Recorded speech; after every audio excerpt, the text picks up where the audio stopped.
Ito po yung update natin sa bagong Mio Gravis, no? Kita na yung problema.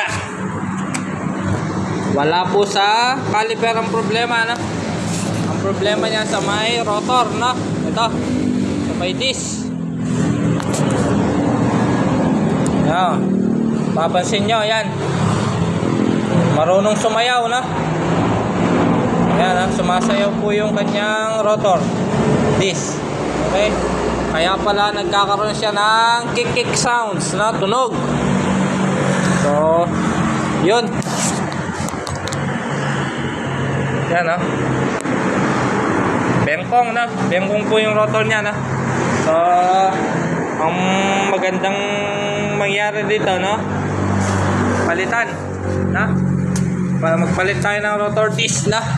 So, baka dahil bago po yung unit natin, balik natin dun sa dun sa pinagbilan, no? Baka sakali pong mapalitan nila.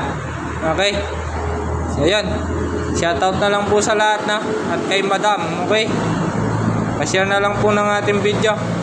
Ang problema po niya, rotor disc. Okay?